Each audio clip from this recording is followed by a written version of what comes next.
Hey, Joe, how's it going? It's going pretty good. So we're here to talk about a piece of art. You chose last time, and it was a great choice. It was Star Wars. We had a great talk about Star Wars and everything related to Star Wars, and I thought we could talk for days, and probably we could, but nobody would listen for days. So I chose the subject today. I think it's a good choice because I think it's an amazing piece of art. And I do think that actually it has legs for discussion, but we will see. Okay, so Joe, what do you got for us? What are you bringing? What are you bringing to show and tell? Okay, this is a book that I read 2 or 3 years ago, and it stuck with me. I got a couple of reasons for wanting to talk about it. The first reason is that I think it's an excellent book and deserves a wider audience. And the second reason is because I think maybe we can talk a little bit about fantastic pieces of art that are at the same time completely obscure pieces of art. You know, because at one time Star Trek was completely obscure. Like I remember, I'm old enough that I can remember when Star Trek was just my thing and nobody else knew about it. It was just a special thing between me and Star Trek. And then to my horror, it became everybody's thing. Yeah, I mean, last night I watched a documentary about Kurt Vonnegut, which is excellent. And I did not realize that he'd written a whole bunch of novels before he ever got famous and anyone knew who he was. And I was like, that blows my mind. Like hardly anyone read Cat's Cradle until later on when Slaughterhouse-Five became famous. Interesting. Yeah. And I think that speaks directly to what I want to talk about, which is a book called The Mermaid's Tale by an author by the name of D.G. Valdron, who's a Canadian author.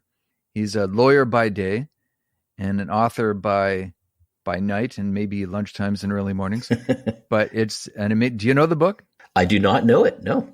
So you'll have to tell me what the book is basically before we can go any farther. Like it's a mermaid's tale. So obviously we're talking mermaids here or selkies or something. Yeah. It's so it's a fantasy?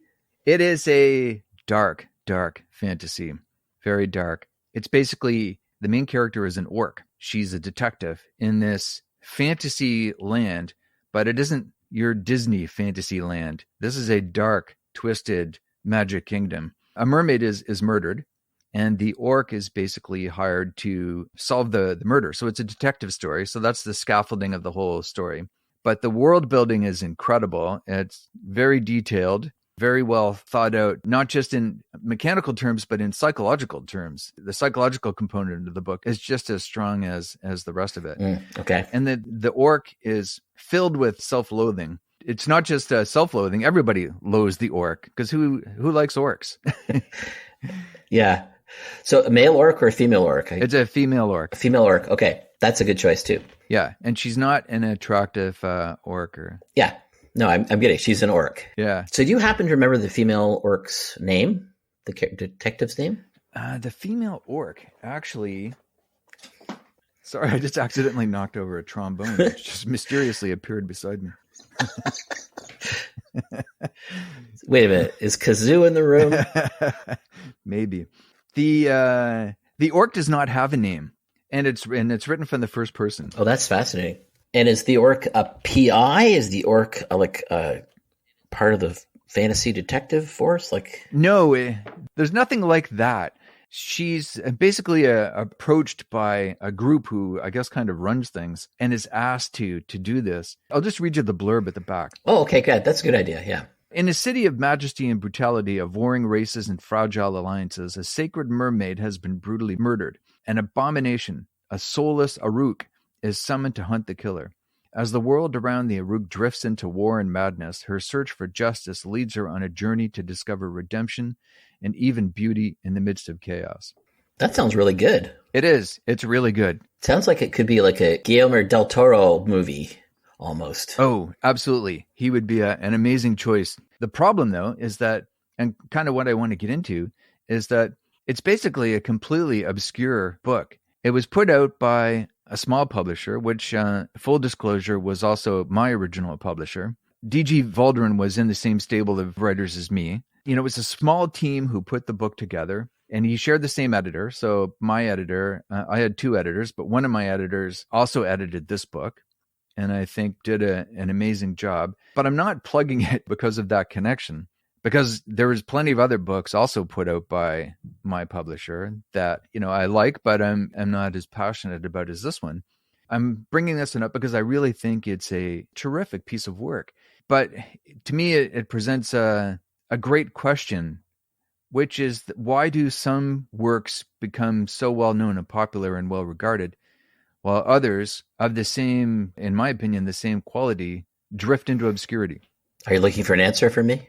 Yes. Because I really wish I knew the answer. I think the answer is, I hate to say it, but I think the answer is just, it's luck. I think, things hit at a certain time and place, and if they hit the right people and the right numbers, then they become very popular. And I'm thinking, again, it's probably lucky. I just watched that documentary last night about Kurt Vonnegut, which is called, it's right from Billy Pilgrim is Untethered from Time. Oh, that's Slaughterhouse-Five. That's Slaughterhouse-Five, yeah.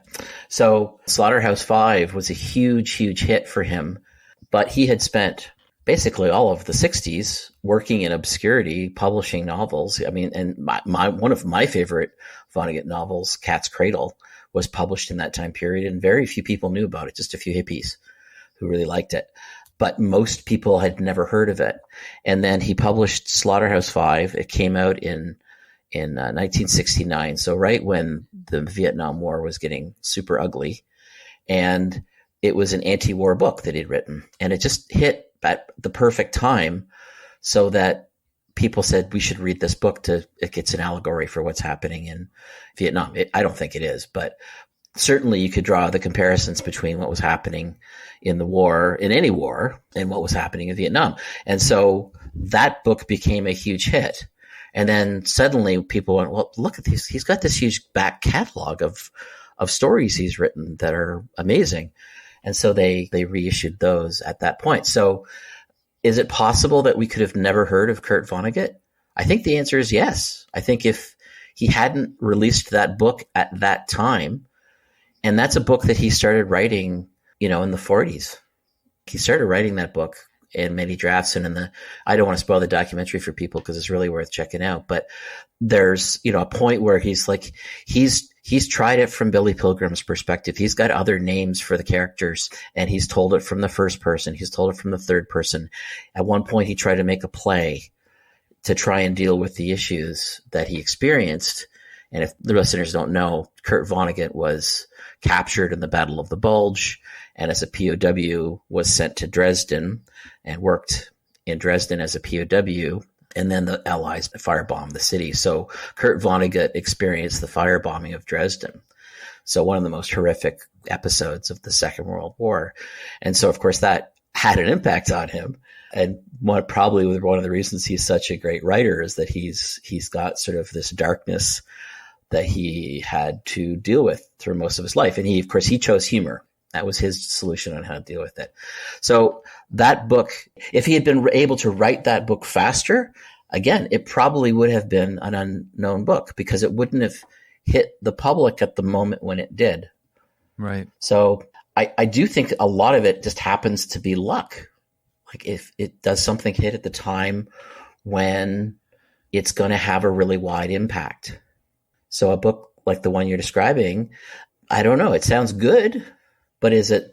I don't know. I mean, it's probably just as good as. Is it timely? Is it timely? Yeah. So it's not just timeliness, but I think timeliness is part of it. Like, does it strike a chord that really matters to people at that moment when they pick up the book and read it? I think that's part of it. Well, what do you got? Well, as usual, you have made me want to go in 17 different directions. All right. So first of all, the parallel between Vonnegut, I think, and this author, I think there are some parallels. Now, I don't know D.G. Valdron personally in the sense that I've never actually met him in the real world. We are virtual acquaintances. We have interacted online. So I know a little bit about him.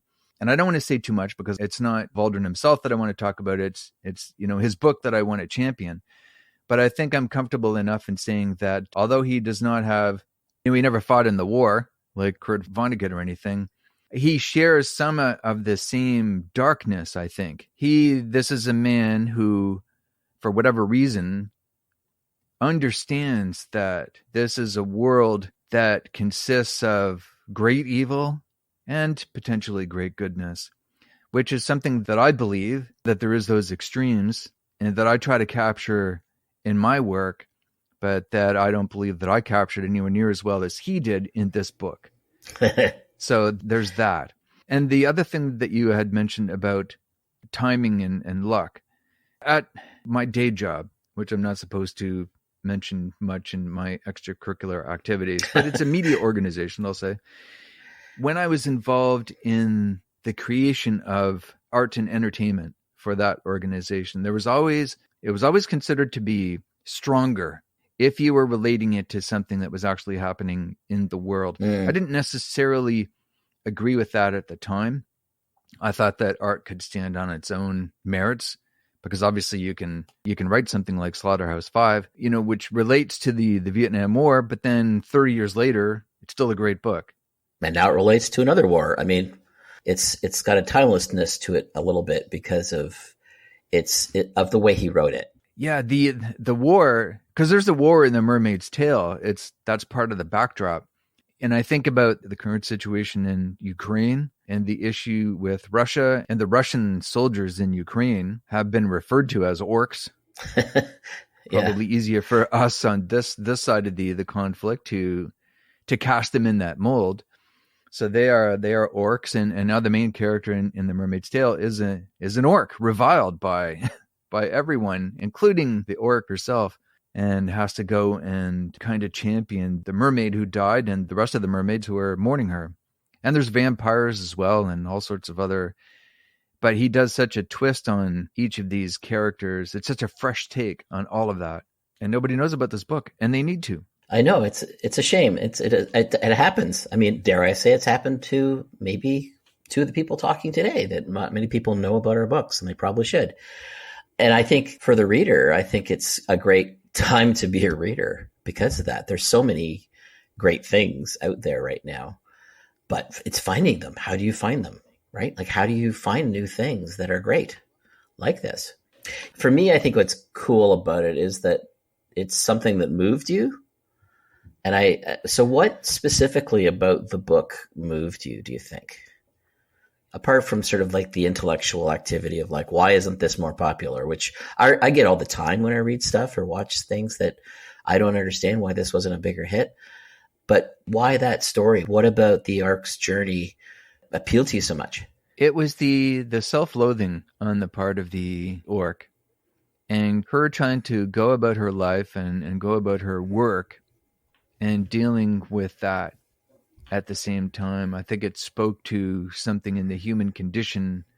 I don't think I have more than the usual amount of self-loathing, but I can relate to the idea. Every now and then, we'll do something, reprehensible or something and feel bad about ourselves, some fleeting self-loathing. But this orc hates herself all the time. And she hates herself because society has told her to hate herself.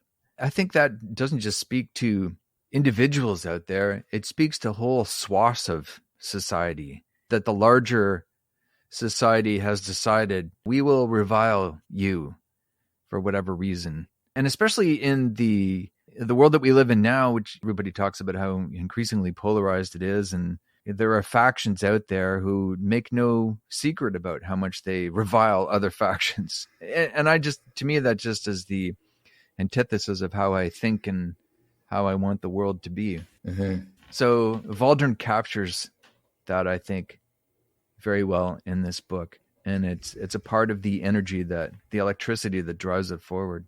Yeah, when was this book put out? Because I think that might be important too for listeners to know. Yeah, it was put out relatively recently. I have it here, and I'm just going to look it up. Like in the last 10 years or so? Oh, yeah, 2016.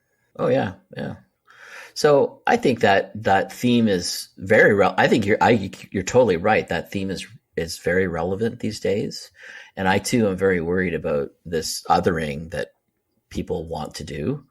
There's a human nature side of it that unfortunately exists. But I think the vast majority of us share more experiences than we don't share experiences. We're all humans. Yes.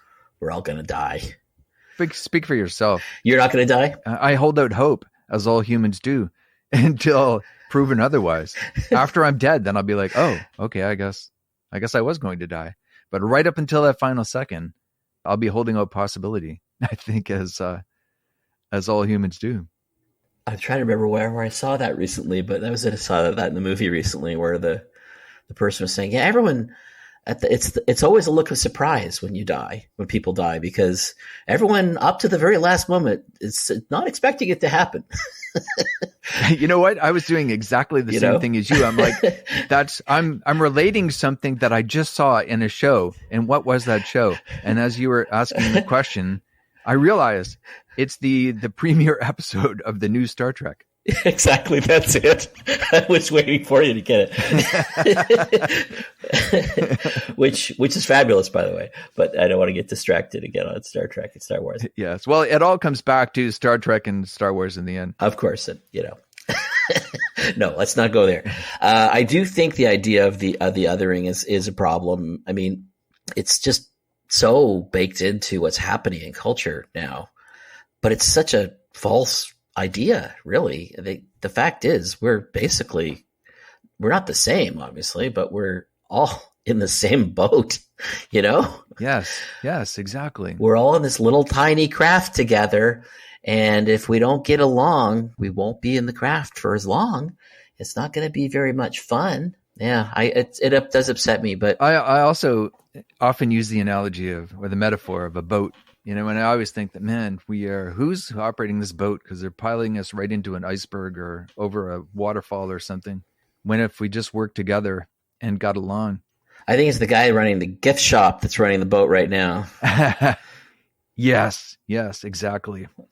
He just wants us to buy as many tchotchkes as possible and be distracted by them so that we don't notice the iceberg. There is so much more truth in what you just said, I think, it sounds like a joke, but I think it's the truth. The other thing I want to say about the othering business is so many of us like animals, but what could be more other than an animal? But we can get along great with animals and respect animals and whatnot, and yet we turn our own species into other. It doesn't make any sense to me. Yeah, it's like I said, it's just really upsetting. I recently saw somewhere a story about a police officer being interviewed, and he's talking about how many more people he's having to arrest for shoplifting food. And there was the line, it was like a throwaway line. He said, and they're like real people too. Oh, they're not just like homeless people that I'm arresting. I'm like, oh my God. They're like real people It's too. just like, oh my God. They're like real people. That's othering at its worst, right? It's just, they're not even a human being anymore because they don't have a home. Yeah, I was really disgusted by that police officer's comments. I think that's why it's such a relevant topic. And it doesn't surprise me the book is fairly recent, because I think we've been confronting it more in our daily lives. Maybe not as much in the last 2 years during like the lockdowns and so on, because we're not meeting people as much. But certainly we see it on our media a lot more, and the internet especially. This kind of vicious othering by one group against another. Yeah. And how will it end? Well, I mean, it ends one of two ways, right? Either we get over it and we start to, I hate to bring Star Trek back into it, do the Star Trek thing and actually work together, which is really what that is about, is how important it is for us to recognize that we're all in the same boat and we need to work together. Or we don't. And you have conflicts and civil war. And if we can't work together, we're certainly going to destroy the ecosystem of our planet. We might not destroy all life just with global warming, but certainly we have the ability to do that. If we have a nuclear war, that would happen. So if you don't get past that othering, then yeah, the consequences could be pretty dire. Absolutely. I mean, it's not very funny. But I do think it's a possibility. And in some ways I see progress too. Like, I don't know if you've thought that at all in the last 10 years, but I certainly see progress in the sense that, for example, the acceptance of trans people and that whole thing. I mean, even 10 years ago, if you'd asked me that was going to start to happen, and I know there's a huge backlash and there's a group of people that are othering trans people. Some of them are very famous, but if you talked to me 10 years ago, I don't think I would have predicted where we're at now with that specific issue. I completely agree with that.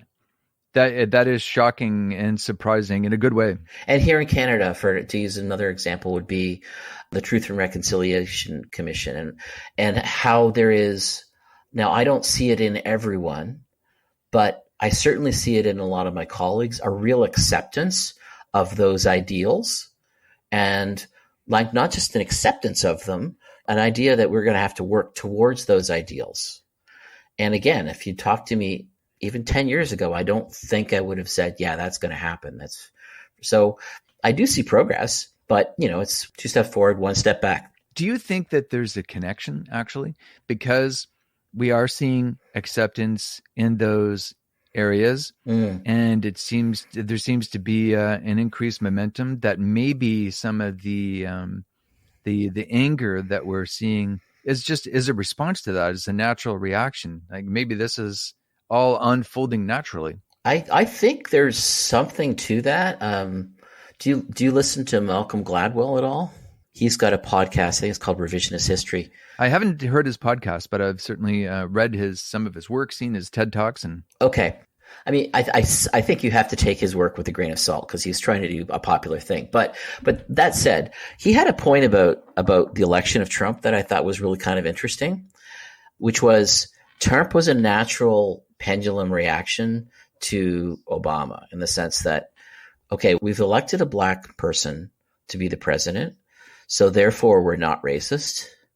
So therefore we can elect this very racist person. And we're not necessarily going to be racist because we've already proved that we're not, right? We've elected Obama. That sounds right to me. That sounds like there's something to that. So I think you might be right that there might be just a push and pull in these kinds of things. And what happens next really depends on what people do and what side wins the information war, essentially. Or maybe not there's sides particularly. I think in some of these things, like around racism and acceptance of trans people, I actually do kind of think there are sides. And I think there's a compassionate side, and I think there's a side that's not compassionate. So I do think that there is a bit of tug of war going on. And that's maybe why we are so much more aware of it right now. What do you think? Well, yeah, because I want to take it back to the Mermaid's Tale, because I think he explores a lot of this tension in that book. In 2006, obviously he was writing it before 2016, so he wasn't seeing the same necessarily. Had Valdron still been writing this book after Trump was in, it would have been an even darker book. Possibly, yeah. Exploring this kind of stuff. I should mention as well, actually, because I owe it to anybody who potentially picks up the book. They need to know that it is a very violent book in places. Our first episode, we talked a little bit about Thomas Covenant, an incident that happens a third of the way through the first book that was tough for some readers to get past. There's a similar incident in this book, which actually is even far more intense, but it's not at all gratuitous. It completely speaks to the character and the milieu, and it's a part of the book's DNA. There's no getting around it, but people need to know that it's in there. I think that's wise to let people know that before they encounter it just cold. Yeah. At the same time, though, I don't want to put people off the book. I want to put people onto the book. No, of course not. No, so. No, it's. I think we're probably both hopeful that we'll have listeners who are like us in terms of being fairly omnivorous and being able to take these kinds of things in the way that they're intended. Yes, I think so. And that there should be no books that are banned. I do love the idea that there's all these book bannings happening and that's just making them fly off the shelves. There's something wonderful about that. Oh, yeah. Yeah. The irony. Yeah, that's great. Now, do you like in the books that you read, so all the stuff that you were just talking about, the increased acceptance of things that were not societal norms in the past, and then the reaction to it, and that kind of real world stuff, do you like that in your entertainment and fiction? I think you used the word that is the important word when you're describing The Mermaid's Tale. it has to be organic. I don't like it when it feels like the author is preaching at me and trying to make a quote, a point. But if it comes naturally out of the story, then yeah, I do actually like one of my favorite Ursula K. Le Guin books is The Left Hand of Darkness. And it deals with the idea of gender pretty explicitly. And I really like that book. And like that book doesn't exist without that idea. Yes. The story itself is based on those ideas and confronting them. And I really love that book. So yeah, I like it when it's baked in and it's organic. I don't like it when it feels like it's layered on top. I don't want to point anything out specific, but I do sort of see that a lot now. I see it happening a lot. I was like, that doesn't feel like that's part of it. Feels like they've got, well, we need to have this representation. And I understand that's important. Maybe in fictional enterprises, it's not always the best choice. It's not organic. Well, I'm glad you mentioned that because that's actually something that also needs to be said about this book, The Mermaid's Tale, is that there's an authenticity to it. You can't manufacture that kind of authenticity. This came from someplace real, and it informed every page, paragraph, sentence, and word in the whole book. Mm-hmm. There's nothing grafted onto it. And you're absolutely right, because you do see that in some popular entertainment. Probably both of us, maybe when we've been writing, have thought, I got to put something deep and meaningful in this writing. But if it doesn't come from someplace real and organic, it probably isn't going to work. Yeah, that's been my experience as a writer. I find if I try to make a point that I think is important, and I try to put it in there and it's not coming out of the story, then it has to go. So luckily I cut them, and my editor is really good. And he says, no, it's not, that's preachy. You can't put that in there. And that's great because first of all, your first duty as a writer is to be entertaining. Really is. I'm totally with Vonnegut on that one. That's a good question, actually. Is it? So where does it come down between educating and entertain, or provoke a catharsis or uplift, and does there have to be a first one? Well, that's still entertaining. I guess it really depends on how you define the word entertaining, but I like Vonnegut's quote about use the time of a stranger in such a way that they don't feel like their time was wasted. Yes. As long as they feel like their time has been spent well, then I feel like they've been entertained in some way. They've learned something, or they've got an experience they wouldn't have had, or it's just maybe feeling good about the happy ending that you provide, or maybe feeling frustrated because you didn't give them a happy ending and it's an ambiguous ending and they want to talk about that. That's all a form of entertainment in my mind. So all of those things are possible, but I do think that you don't want to read something and feel like you're just being preached at, or someone's just in their own thing and they're not thinking about the audience at all. I mean, I don't think you should write specifically just for the audience. You have to also please yourself, but at the same time, if you're only pleasing yourself and you don't care about the audience, then is there any point to writing? Yeah. I don't know. You put me in mind of what I've heard about comedians, stand-up comedians, that certainly when they start out and at a certain level of their careers, not that I'm an expert in stand-up comedians. I never have been a stand-up comedian. I know some, but my understanding is in the beginning, they want to make the audience laugh. But then some of them later in their career, people like Andy Kaufman and I think Jim Carrey to a certain extent, became more interested in experimenting when they were up there on the stage. And it was less about gratifying the audience and more about experimenting with the form. And I think there's a place for that. Totally. I get that. And that could be entertainment too. Like you can just watching Andy Kaufman do something bizarre is pretty entertaining because if you know what he's doing. If you don't know what he's doing, you're expecting something else, then yeah, it could be pretty frustrating and not entertaining. But if you get that he's an artist and he's trying to accomplish something new and different, then yeah, I think that can be entertainment too. Another one I would think of would be George Carlin. I love George Carlin, but I would say near the end of his career, he was just preachy. He wasn't funny. He stopped being funny, and he still had to make a joke there and there. He had to make me laugh a little bit, but that's just me. Well, I can reassure you that I don't think there's anything preachy about The Mermaid's Tale. It's just laying it out, this character trying to survive in a horrific world.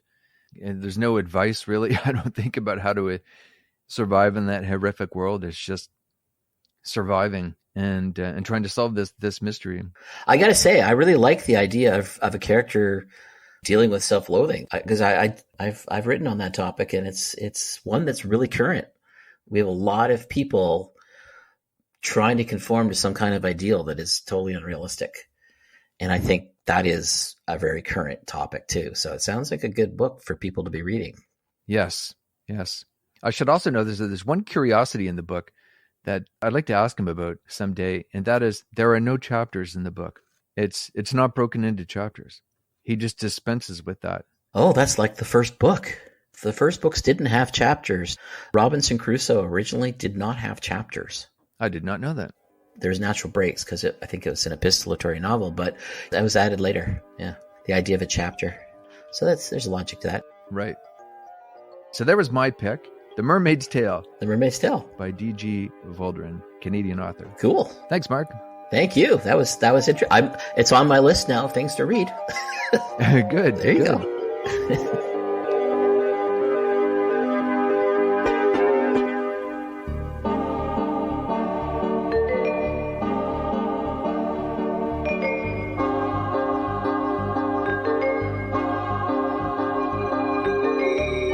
You've been listening to Recreative, a podcast about creativity. Talking to creative people from every walk of life about the art that inspires them. And you're probably wondering, how can I support this podcast? I am wondering, Joe, how can I support this podcast? I mean, apart from being on it. There's no advertisements in this podcast. There's no tip jars. There's nothing about like buying us a coffee or anything like that. But there is a way that you can support us. And what is that? They could buy our books. And how do they find us? Recreative.ca. Don't forget the hyphen. There's a hyphen in there. Re-creative. I took your line, sorry. Well, because I stole your line. So yes, re-creative.ca. Jinx. Oh yeah, I stole your line again.